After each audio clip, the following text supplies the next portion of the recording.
Listo. En heridas y cicatrizaciones, ¿qué tenemos que tener en cuenta? Número uno, es importante recordar la clasificación. Nos van a venir en preguntas de examen. La herida limpia, limpia contaminada, contaminada y sucia. Miren, hay un gráfico que creé para que un poquito podamos razonar el criterio de la clasificación. Y para esto hay que recordar lo siguiente. Acá lo vamos a ver en grande en el Villacar. Si yo tengo una herida limpia, hay que recordar que no ingresamos primero a cavidades, como por ejemplo cavidades respiratorias, cavidades digestivas, genitales, urinarias. Entonces yo le pongo acá red general urinaria, como para recordar las palabras que nos asocien estos términos. Y acá no hacemos nada, no le colocamos antibiótico, en realidad no se hace nada, es una herida como por ejemplo una cirugía de mamas que no entró cavidades o una cirugía de tiroides, por ejemplo, ¿no? O una cirugía de párpado, por ejemplo. En realidad no debería, no debería traer mayor cosa. Cuando hablamos de limpio contaminado, acá sí podemos dar profilaxis. Estarían acá todas las situaciones en las cuales yo puedo ingresar a mirar la cavidad o puedo ingresar a diferentes momentos, ya sea genital, ya sea urinaria, digestiva, respiratoria, pero trato de que no tener contacto con la víscera, con la perforación de la víscera, con la secreción de sustancias dentro del jugo de la víscera. Pero sí puedo entrar a mirar, digamos, las cavidades. Esto, por ejemplo, en los limpios contaminados, una pregunta clara sería que no se me escapa nada, ¿no? Acá, por ejemplo, yo puedo ver que no se escapa ni una gota. Imaginemos que haga una perforación mínima. Sale la perforación, pero llega la gasa. Entonces, como que tú dices, oye, ¿se escapó algo? Sí, pero no se escapó la gota, porque estaba la gasa. Entonces yo entro a la cavidad y no solo entro, sino que podría haber tenido algún tipo de manipulación que logre escaparse alguna secreción que fue controlada rápidamente. A eso van a apuntar las preguntas de limpia contaminada, ¿sí? Y en el caso de marcar contaminada, son todas aquellas que se da tratamiento. Estos son grupos que en realidad yo pongo acá profilaxis y tratamiento porque hay grupos que hasta hacen profilaxis obligatoriamente sí o sí en estas cirugías y lógicamente continúan con el tratamiento, o sea, completar el ciclo antibiótico. No solamente de 24 horas, porque cuando uno habla de profilaxis, habla de que da el antibiótico una hora antes como mínimo del procedimiento hasta 24 horas durante acabado el procedimiento, o sea, no pasar de 24 horas para hablar de profilaxis, ¿sí? Me ponen antibiótico una hora antes de un procedimiento y me pueden colocar, si la cirugía dura más de 4 horas, un refuerzo a las 4 horas del procedimiento, pero no paso de 24 horas de estar usando antibióticos, ¿no? Hasta máximo 24 horas hablamos de profilaxis. Pero contaminado también exige una terapéutica de más días, ¿sí? Aparte de la profilaxis, tratamiento terapéutico de más días. En este caso, en el contaminado, lo vamos a considerar todas las heridas traumáticas menores de 6 horas. Y aquí hay ingreso a cavidades, que hemos hablado, y también hay secreción que se escapa. Por eso que todas las enfermedades que tengan una inflamación aguda, hasta llegar a la gangrena seca, podrían estar considerados dentro de estos elementos. Acá tenemos toda la citis, apendicitis, colecistitis, ¿sí? Todas las citis, ¿ok? Salpingitis, todas estas van a estar dentro de este grupo. En lo que es sucio, herida sucia, se considera la herida traumática mayor de 6 horas. Ojo. Y aquí también se da tratamiento antibiótico terapéutico, o sea, con varios días. Acá acordarse de las 3 P's. Primero, pus en cantidad. Este está sucio. Pus en cantidad, este está sucio. ¿Sí? Perforada. Está cualquier cosa de la citis que esté perforada con peritonitis, está sucio. Y otra que tenga herida posterior a 6 horas. Consideramos sucio. Entonces, estas cosas van a permitir relacionar y nos van a permitir tratar sobre todo los diferentes elementos dentro de las diferentes cirugías que podamos tener. ¿Ok? Acá abajo te pongo las heridas traumáticas son heridas contaminadas y luego de 6 horas se consideran sucias. Las heridas traumáticas con pérdida de tejido y las de mordedura son consideradas también heridas sucias. Pero acordarse, por favor, de este elemento razonado que nos va a ayudar en todititas las cirugías y poder abordarlo adecuadamente. Dentro del proceso ya de cicatrización, este es un gráfico que lo hemos visto Es un gráfico creado por nosotros, pero que lo hemos visto en varios congresos incluso, que lo toman así igual, han capturado la foto y la comparten, porque lo que hicimos nosotros es un poco dentro de un propio gráfico poder hacer una inclusión de varias situaciones que están sucediendo en paralelo, ¿no? Y que nos podrían preguntar. Por ejemplo, voy a poner acá, voy a hacer las preguntas de acuerdo, o sea, voy a poner el modelo y voy a ir explicando de acuerdo a cómo han venido las preguntas. Normalmente, cuando hay una injuria del proceso de cicatrización, nosotros vamos a ver que hay tres fases de la cicatrización. Entonces, lo primero que nos preguntan son las fases. Tenemos la fase inflamatoria, la fase proliferativa y la fase remodelativa, o llamado también IPR, inflamación, proliferación y remodelación. Es un tipo de pregunta. Otro tipo de pregunta es que te preguntan sus fases. Dentro de cada una de las fases hay subfases. Por ejemplo, en la fase inflamatoria tenemos la subfase hemostática y de inflamación propiamente. En la parte proliferativa tenemos la granulación, la epitelización, la fibroplasia y la contracción. Y dentro de la remodelación, la maduración. Ustedes van a poder encontrar en varios libros estos nombres y términos que estarían dentro de este proceso. Y luego vienen las preguntas que más vienen y formulan son las células. Las células inflamatorias, si ustedes se dan cuenta, prácticamente la representante de todas las células inflamatorias son estos procesos. Los procesos neutrófilos y macrófagos van a estar aquí más involucrados. Entonces, nos podrían preguntar, ¿quién forma el macrófago? El monocito. Entonces, habrá monocitos en las preguntas, habrán neutrófilos en las preguntas, habrán macrófagos en las preguntas. En la etapa proliferativa vamos a encontrar lo que es la granulación. Y la granulación no es más que el proceso de la angiogénesis junto con tejido colágeno. Por ello, es importante el proceso de fibroplasia. Nos preguntan mucho acerca de la presencia de fibroblastos que tienden a aparecer a partir de los 3 días o básicamente 72 horas de la cicatrización. Luego de ello, nos hacen preguntas con respecto al proceso, al proceso de cambios en los vasos sanguíneos. Por ejemplo, cuando hay una fase inflamatoria, al inicio hay vasoconstricción y luego ya hay una vasodilatación mantenida. Es una pregunta que también hacen, que el efecto más largo es de vasoconstricción o vasodilatación, es vasodilatación, ¿no? Otro con respecto a la matriz dentro de la cicatrización. Al inicio lo que predomina es el colágeno tipo 3 y que luego va a predominar el colágeno tipo 1. Para eso, por ejemplo, acá nosotros vemos lo siguiente, ¿no? Acá vemos que el colágeno tipo 3, domina al inicio con la fibronectina y que luego vamos a ver la presencia de colágeno tipo 1. Y mientras hay más aumento de colágeno tipo 1, también hay un más aumento de la fuerza tensil. Pregunta de examen que siempre nos hacen. Entonces, lo que domina en la maduración, el proceso en el cual vemos nosotros este recambio de colágeno, pues va a ser sobre todo de colágeno tipo 1. Con respecto a la fuerza tensil, nos han preguntado qué ocurre en las primeras 3 semanas. Y es que la fuerza tensil todavía está al 30% en las primeras 3 semanas, recuperando yendo hasta el 99% sin llegar al 100% hasta los 2 años del desarrollo madurativo de la cicatrización. Hay factores que van a influir en la cicatrización. Por ejemplo, acá tenemos una forma de recordar una mnemotecnia en inglés que es el did not heal. Y aquí lo que vemos es drogas, por ejemplo, corticoides, pregunta de examen que siempre viene con respecto a la alteración de la cicatriz. Es la pregunta que más ha venido en la historia con respecto a alteración de la cicatrización.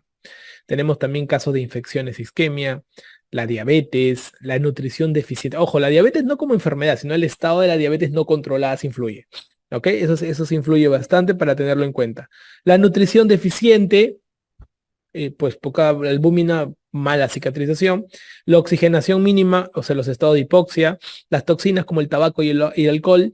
La hipotermia y la hipertermia, o sea, los cambios de temperatura. Básicamente porque alteran el estado de la homeostasis celular, el exceso de tensión del cierre de tejidos, las situaciones de acidosis y a nivel local la influencia de algunos fármacos de uso, por ejemplo, como el uso de la adrenalina que aumenta la vasoconstricción y empeora la cicatrización en tejidos, sobre todo con isquemizantes o con irrigación distal, llámese orejas, genitales, por ejemplo, ¿no? Dedos. Entonces, eso podría influir. Otra pregunta es con respecto al tipo de cierre de la cicatrización. Hablamos de 3 tipos de cierre en proceso de cierre de herida.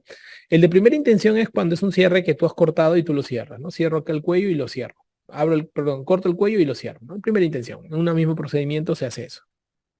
En segunda intención es cuando la herida está tan isquemizante o tan infectada como el pie diabético, que tú lo dejas abierto, lo curas y esperas que solito cierre, ¿no? Se toma más tiempo, pero es necesario porque si tú lo cierras, el cuerpo solito lo abre y lo rechaza. Y en tercera intención se ocurre cuando tú quieres proteger de la infección de la herida. Por ejemplo, tienes una peritonitis, una apendicitis con peritonitis, lo abres, pues limpias, cierras y no cierras la grasa. Te esperas unos 3, 4 días más o menos, que no veas cambios de flogosis y cuando ves que no hay flogosis y todo está tranquilazo, lo cierras y bacán. ¿Sí? Entonces, a eso tenemos que apuntar cuando estamos hablando de los niveles de intención de la cicatrización. Esto es un dato muy clave que tenemos que manejarlo. ¿Ok?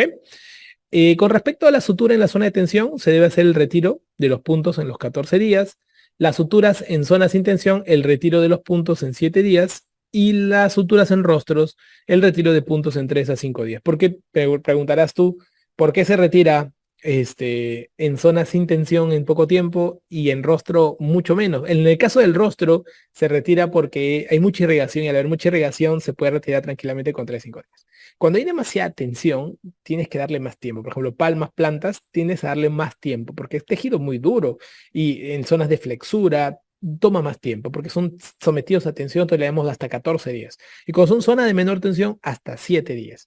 Tú puedes tener tu criterio de poder aplicar el 10 días de acuerdo como veas en la evolución de los pacientes, ¿no?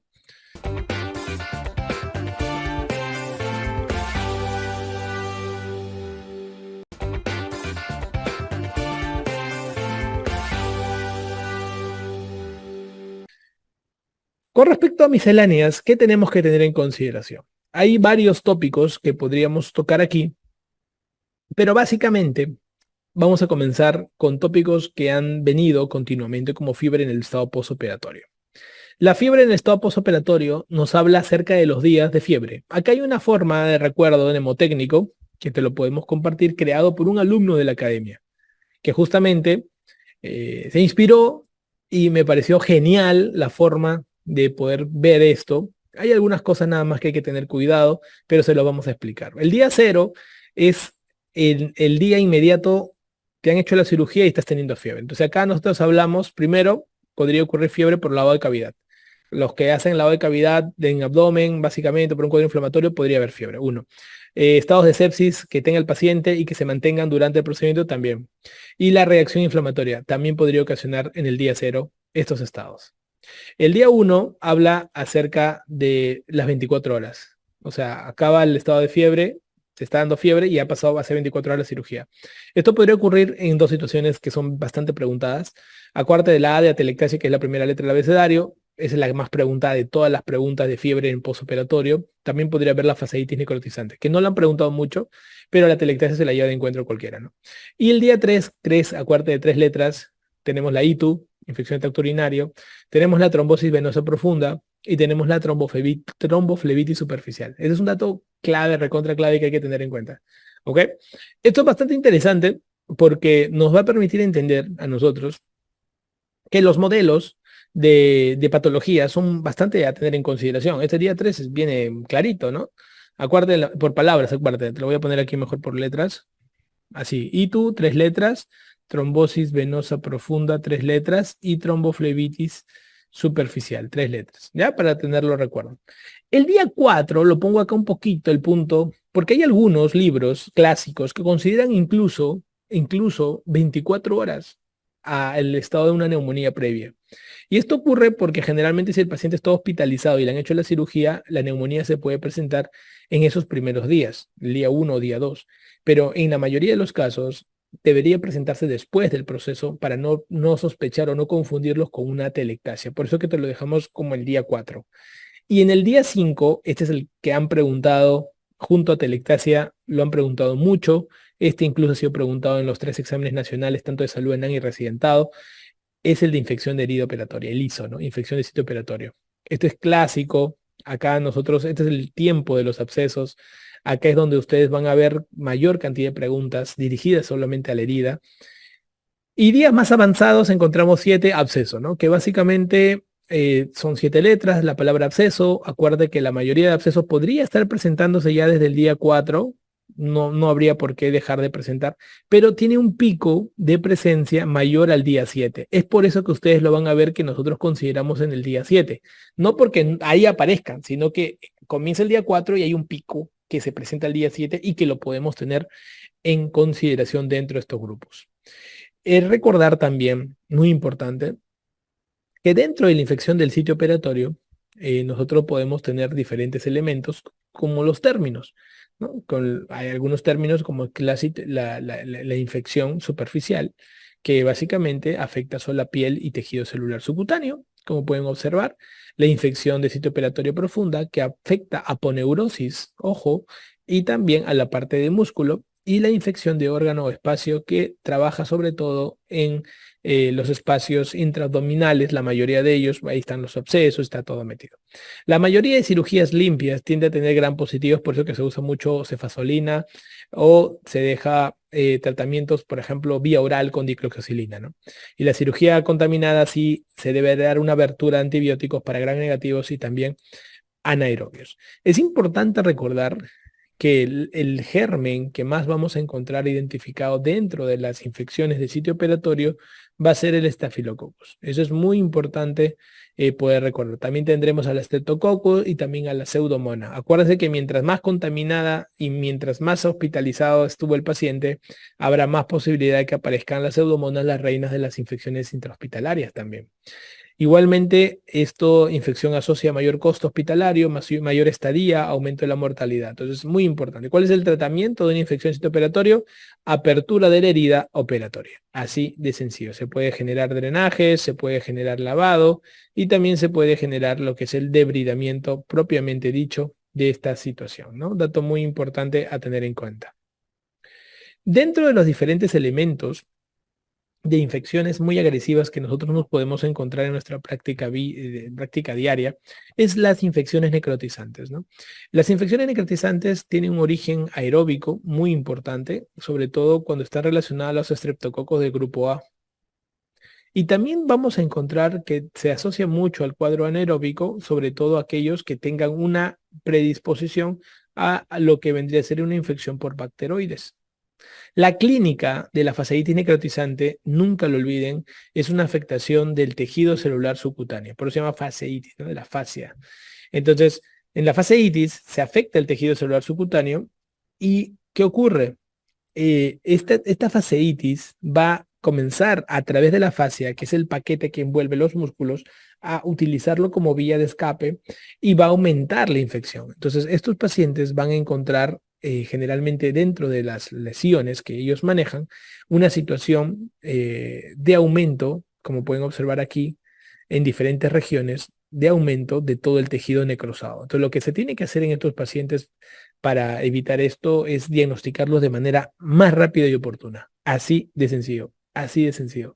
Entonces la clínica es importante porque tenemos el tejido celular subcutáneo con la fascia y esto de acá va a aumentar el cuadro y lo va a hacer sistémico, ¿no? Entonces, el diagnóstico es un diagnóstico clínico. Una persona no debería detenerse a analizar más cosas para diagnosticar una fasciitis. Uno va a encontrar que hay un estado de edema, ¿no? Difuso de toda esa zona, muy llamativo, se levanta todo ello.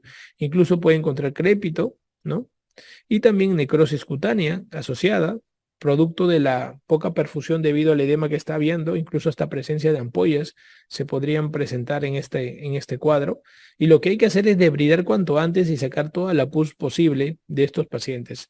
El tratamiento debe ser una debridación agresiva, debridación quirúrgica agresiva y quitar toda la pus posible, ¿no? Con una buena cobertura antibiótico de amplio espectro que se puede dar en estos pacientes. Muchos terminan con meropenem, con vancomicina, más una debridación quirúrgica hecha por cirugía general o traumatología, sobre todo traumatología que hacen las limpiezas quirúrgicas un poquito más trabajadas y agresivas. Con respecto a un concepto que es la peritonitis, no voy a detallarme aquí porque esto se toca mucho en gastro, pero hay que recordar que la peritonitis primaria tiene un enfoque de manejo médico, a diferencia de la peritonitis secundaria, donde más el enfoque termina siendo quirúrgico, ¿no? La peritonitis bacteriana generalmente es monobacteriana, ¿no? Solamente pongo esto para recordarlo. Y dentro de ello vamos a recordar nosotros que la peritonitis bacteriana van a haber algunas bacterias que son específicas de algún tipo de lesión que lo han preguntado, ¿no? Por ejemplo, las bacterias más asociadas a la peritonitis bacteriana primaria en cirróticos sería el E. coli, ¿no? Muy importante. Y la bacteria que más se ve en los síndromes nefróticos más asociados sería el Streptococcus pneumoniae. Dato muy importante. Ahora, en la peritonitis secundaria vamos a ver que es polimicrobiana. A diferencia de la peritonitis primaria, esta es polimicrobiana. Polimicrobiana. Y otro detalle importante es que acá generalmente el tratamiento va a ser médico, dijimos. A cambio acá el tratamiento es quirúrgico. Y esto se debe a que es un cuadro secundario a un evento quirúrgico, ¿no? Cuadro ya sea de inflamatorio, un cuadro que sea mecánico, un cuadro que sea eh, que se asocia a hemorragia, un cuadro vascular, ¿no? Ustedes saben que las patologías, sean inflamatorias, sean mecánicas o sean vasculares, van a terminar haciendo un abdomen agudo quirúrgico. Entonces, esto es muy importante para poder ingresar y poderle dar tratamiento a este tipo de elementos. Ahora, dentro de los peritonitis, estoy poniendo aquí a la peritonitis secundaria, que vendría a ser una peritonitis trabajada por la tuberculosis. La tuberculosis tiende a ser una peritonitis espectacular, enteroperitoneal le llamamos, en donde tiende a tener estas famosas cuerdas de violín, ¿no? Acá se ven estas imágenes como telas de araña, ¿no? Telas de araña, ¿no? Bastante llamativas. Y da un cuadro clínico que lo han preguntado, en el cual se habla de la famosa mesa de ajedrez. Ustedes saben que la peritonitis, sea en causa tuberculosis primaria o secundaria, tiende a dar afectación a nivel de la válvula ileocecal, y luego que ésta se pueda hacer enteroperitoneal, el paciente nota un dolor difuso, te ponen un cuadro clínico de baja de peso asociado, un cuadro clínico clásico de baja de peso, más fiebre, más un dolor abdominal muy llamativo, en la cual cuando se le hace el examen físico terminas descubriendo que hay zonas de matidez, hay zonas timpánicas, mates timpánicas de manera intercalada, y uno dice, esto tiene por pedazos. Le llamamos la famoso tablero de ajedrez que se ve en la peritonitis tuberculosa. Tratamiento, el tratamiento de amplio espectro clásico que se da dentro de la patología tuberculosa. Pero acá sobre todo quiero que enfoquen un poco el cuadro clínico, porque es una pregunta difícil que basta que se dé una sola vez para poderlo tener en consideración dentro de todo ello. Igualmente, dentro de las diferentes patologías que uno considera, podríamos hablar un poquito de la cirugía bariátrica, por si nos viniera alguna pregunta de examen. ¿Qué cálculo se utiliza para determinar el índice de masa corporal? Básicamente tenemos que dividir lo que es los kilogramos entre los metros cuadrados, básicamente. ¿Cuál es el IMC normal? Entre 19 y 25. ¿Cuál es la definición según la IMS del sobrepeso? Aquellos que estén entre 25 y 30. La obesidad la definimos con mayor de 30 y la obesidad mórbida mayor de 40. ¿Qué indicadores existen para la cirugía bariátrica? Básicamente hay dos que se respetan mucho, que es el IMC mayor de 40 o el IMC mayor de 35, y que tenga comorbilidad. Que tenga comorbilidad. Esto es muy importante porque acá necesitamos que hacer tratamiento médico supervisado, ¿no? Acá esto entra en tratamiento médico supervisado. Entonces podría entrar, ¿no? Un paciente diabético, por ejemplo, podría estar en este grupo para tomarlo en cuenta, ¿ok? ¿Qué afecciones comórbidas son frecuentes en la obesidad? ¿No? Entonces también es un dato bastante interesante, ¿no? Porque las comorbilidades van a venir con la diabetes, con la hipertensión, con el apnea obstructiva del sueño, con los pacientes que tienen dislipidemia, sobre todo. O sea, estamos hablando de factores cardiovasculares bien importantes, ¿no?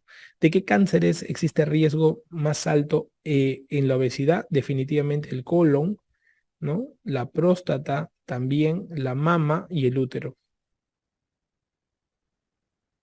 ¿Qué es el síndrome de Pickwick? Básicamente es una apnea obstructiva del sueño asociado a un síndrome de hiperventilación por obesidad.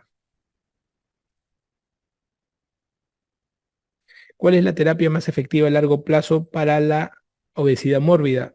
Lo que estamos hablando ahorita, la cirugía bariátrica. La cirugía bariátrica, ¿ok? Para tenerlo en cuenta. ¿Cuáles son los dos mecanismos de acción de los procedimientos bariátricos? Primero, permiten de que no comas, así que hacemos restricción. Y segundo, estimulan un poco la mala absorción, por lo que algunas veces se puede ir al otro extremo, ¿no? Hay que tener cuidado. ¿Qué hormona intestinal relacionada con grados de obesidad intensos disminuye al puentear la región distal del estómago? O sea, ¿quién no se termina produciendo tanto porque estamos puenteando la región distal del estómago? La grelina o hormona del hambre. ¿Cuál es el estándar de oro actual de un procedimiento bariátrico? Definitivamente un bypass en Iderux. Un bypass en Iderux. ¿En qué mecanismo bariátrico se basa este procedimiento? Lo que hemos dicho, en ser restrictivo y mal absortivo. Restrictivo más mal absortivo. ¿Cómo recuerda usted cuál es el asa de Rux? Cuando nosotros hablamos del asa de Rux, es el asa por el que pasa el alimento. Es el asa de Rux, ¿no? Es el asa por el que pasa el alimento. ¿Cómo se denomina con frecuencia el asa en Y? ¿No? Asa biliopancreática. Asa biliopancreática. ¿Ok? Entonces, interesante para poderlo recordar. ¿Ok? Entonces, este de acá, dice asa por el asa de Rux, vendría a ser este de acá. ¿Ok? Y el asa biliopancreática vendría a ser esto de acá. ¿Qué mortalidad conlleva ese procedimiento? 1%. ¿Cuál es la complicación más temida del puenteo gástrico? Es básicamente como son anastomosis, sería la fuga anastomótica. Fuga anastomótica. ¿Ok? Perfecto.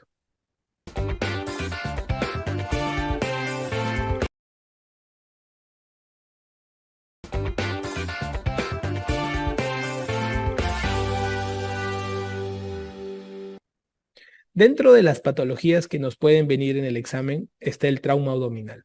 El trauma abdominal tenemos que tener un enfoque muy claro y práctico de cómo tenemos que saber y dominar este tipo de patologías. Dentro de lo que es el trauma abdominal, hay que recordar que tenemos un traumatismo abdominal que puede ser el traumatismo abdominal cerrado o el traumatismo abdominal abierto. Más frecuente es encontrar casos de traumatismo abdominal cerrado. Esto es más frecuente. Y recuerden que podemos tener ciertas palabras claves que nos puedan recordar el trauma. Por ejemplo, tenemos traumatismo de vaso e hígado. Nos preguntan mucho esto porque en los exámenes de nacionales de medicina han venido varias preguntas que ponen como clave que el órgano más afectado es hígado. Pero cuando ustedes leen literatura mundial van a ver que el órgano más afectado es el vaso. Por lo tanto, nosotros en Perú vamos a recordarles a ustedes que si bien la literatura mundial nos habla de vaso, en Perú están viniendo ya dos preguntas que ponen como órgano más afectado el hígado y lo tendremos que tener en cuenta si viene así para las preguntas que nos vengan en los exámenes. Espero que no vengan preguntas de este tipo de ambigüedad. Y si nosotros vemos algunos lugares, por ejemplo, como un traumatismo pancreático, tiende a ser un traumatismo que la clínica es muy tardía y tiende a asociarse a fiebre, ¿no? Son palabras claves que luego vamos a ir viendo. Igualmente, si nosotros tenemos un trauma en glándula suprarrenal, consideramos que es un órgano raro de afectación del trauma. Y si tenemos un trauma renal, generalmente se asocia a hematuria, ¿no? También tenemos trauma duodenales que se asocia sobre todo a vómitos biliosos. Entonces, para eso, quiero que recuerden que luego de un traumatismo, lo primero que se tiene que hacer es estabilizar al paciente. Eso lo preguntan siempre. Es un clásico.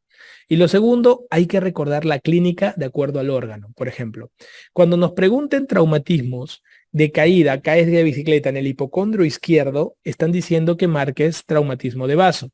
Y aquí se puede ver el signo de Kerr, que es un dolor en el hombro izquierdo. Si tú tienes un traumatismo de caída en el lado derecho, entonces estaremos hablando de un traumatismo hepático. ¿Ok? Si nosotros tenemos un traumatismo, por ejemplo, ponte renal, entonces hematuria va a ser lo que va a dominar en la pregunta de examen. Si tenemos un traumatismo, por ejemplo, con vómitos biliosos intensos, hablaremos de un traumatismo duodenal. Acá aprovecho que cuando son traumatismos y tienes una peritonitis muy llamativa, es que el traumatismo ha sido de intestino delgado. O sea, cuando hay mucha peritonitis, mucha inflamación aguda, es de intestino delgado. Y cuando ocurre lo mismo, o sea, un cuadro inflamatorio con fiebre, con leucocitosis, pero que no ha sido inmediato, si no ha sido pasada, ponte 6, 8 horas, estaríamos hablando de un traumatismo pancreático. Esos son pepas que permiten la diferencia en preguntas de examen. El páncreas demora más porque está en retroperitoneo y el intestino, como está adelante prácticamente solo, se tiene que mostrar mucho más rápido en ese sentido. ¿Cómo tenemos que enfocar al paciente? Lo primero que tenemos que hacer en el tercer paso, porque ahorita ya estaríamos en el paso de enfoque, luego de haber liberado la estabilidad y sospechado el órgano, en el tercer paso tenemos que analizar si el paciente está estable o está inestable. Así de sencillo, ¿ok? Siempre hay dos cuadros que uno siempre busca, ¿no? Si yo tengo un paciente que la presión le tiene en el piso o tengo un paciente con peritonitis, como que yo ya sé que sea cual sea el caso de la inestabilidad o la peritonitis, va a terminar en la parotomía mediana. Ese es el primer concepto que me debo llevar. Sea cual sea el caso de un paciente inestable o un paciente con peritonitis, terminamos en la parotomía mediana. ¿Ok? Perfecto. Ahora, si me preguntan inestable versus estable, ¿qué es lo que debo recordar? Si un paciente está estable, lo que sigue es pedir tomografía. Así de sencillo. Porque todo paciente estable tiene que ser estudiado muy bien.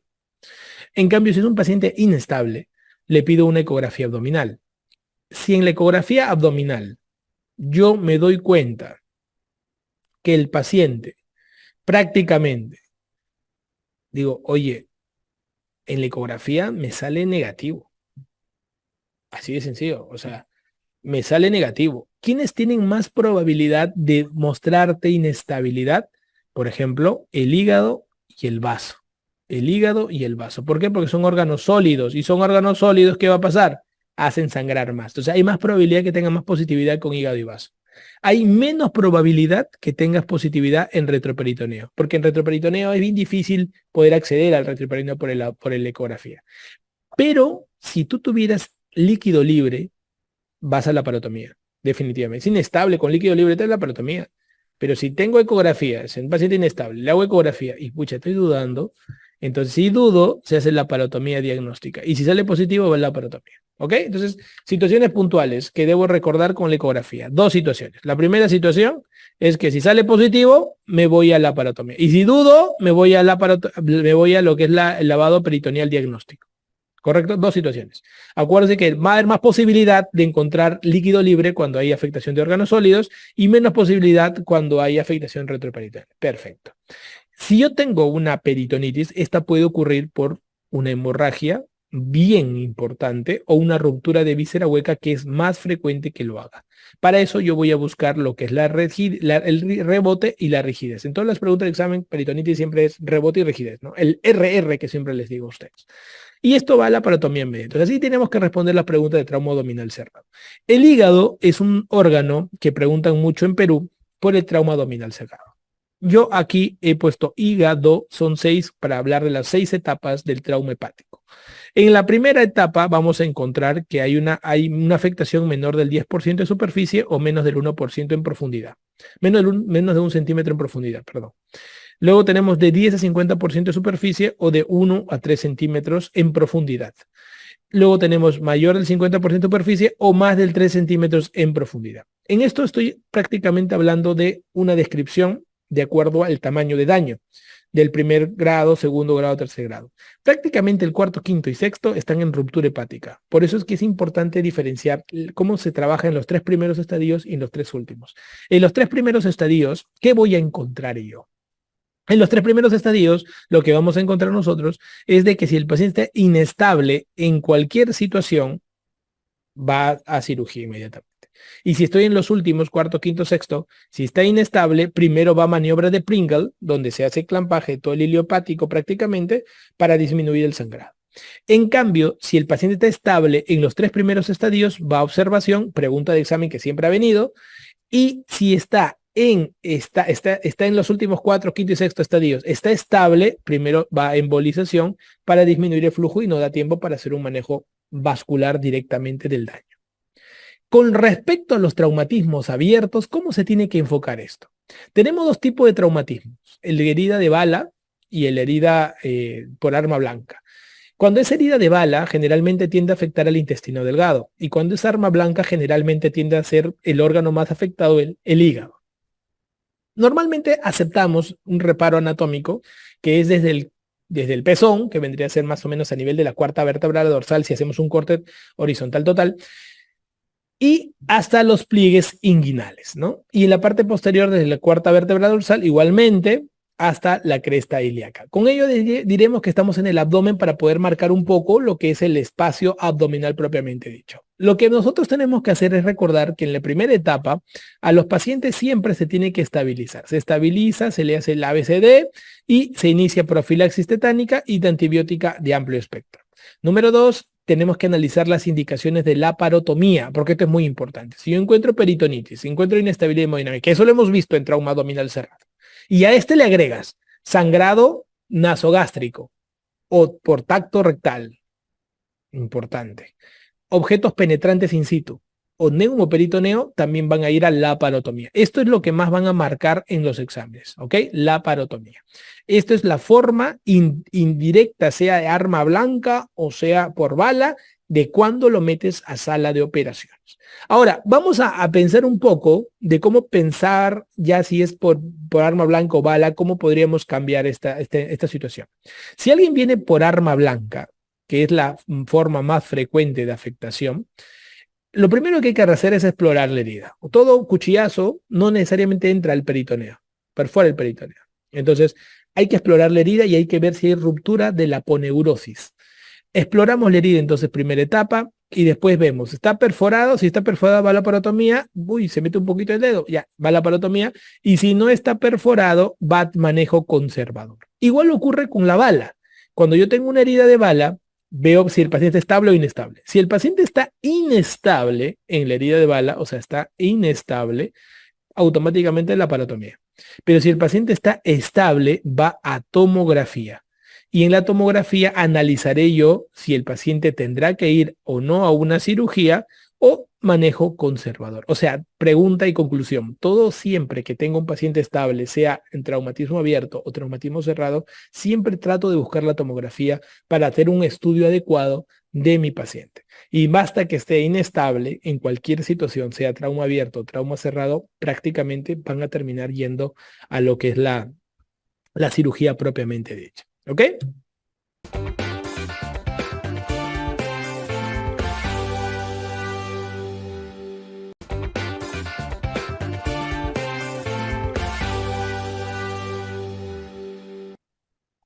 Dentro de los mecanismos de trasplante, solamente hay que pasar a responder uno, que es el trasplante de órgano. El trasplante que más se hace en órganos es el riñón. Y luego el que le sigue es el trasplante hepático. No ha venido preguntas directamente de trasplante hepático en los exámenes de nuestro país. Solamente ha venido una pregunta respecto a una escala que se utiliza.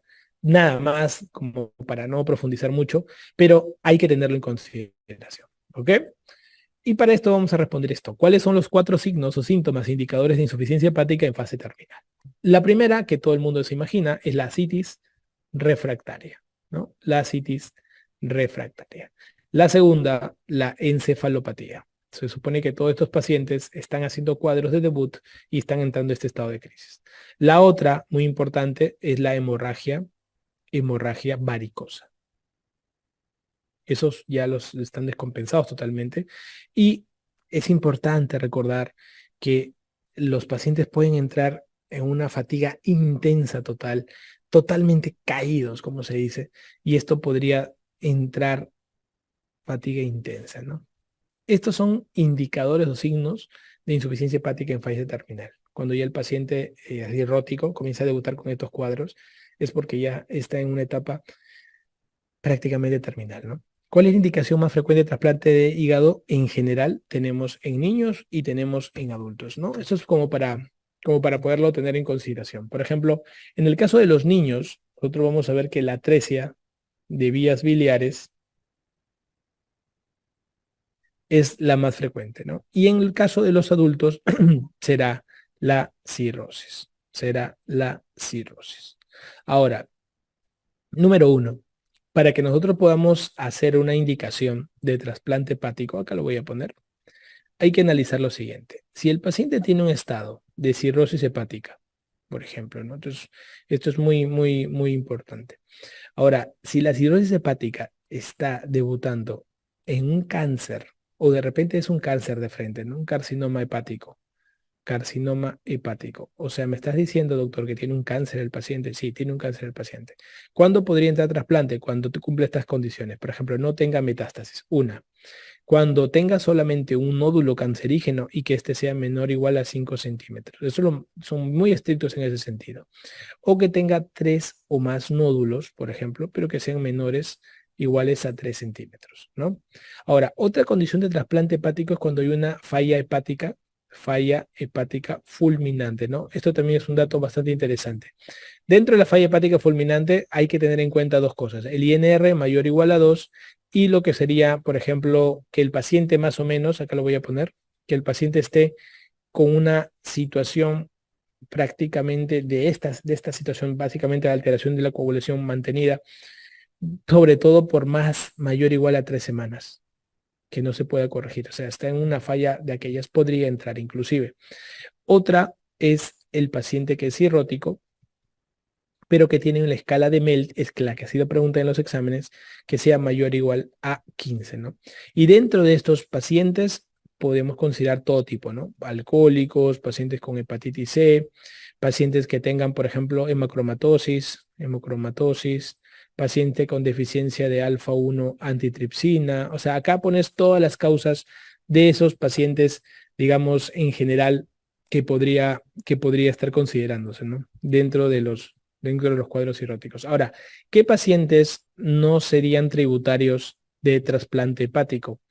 Serían, esta es pregunta de examen, aquellos que tengan un MEL menor de 15, no irían. Aquellos, por ejemplo, pacientes que sean alcohólicos o que tengan problema de abuso de drogas y que no hayan resuelto el problema tóxico y se sigan manteniendo, ¿no? Alcohol y droga no resuelta, acá lo voy a poner. Aquellos pacientes que tengan colangiocarcinoma tampoco. Aquellos pacientes que tengan signos de sepsis tampoco van a ir bien. Aquellos pacientes que tengan metástasis por cáncer tampoco van a ser tributarios de ese tipo de tratamientos. Entonces, estos detalles los coloco porque podemos tener en consideración diferentes elementos dentro del modelo de indicaciones, ¿no? Y la escala de tratamiento para que uno pueda puntuar en la escala MEL, por ejemplo, va a ser un corte importante, ¿no? Por si alguna vez viniera un tipo de pregunta de este calibre.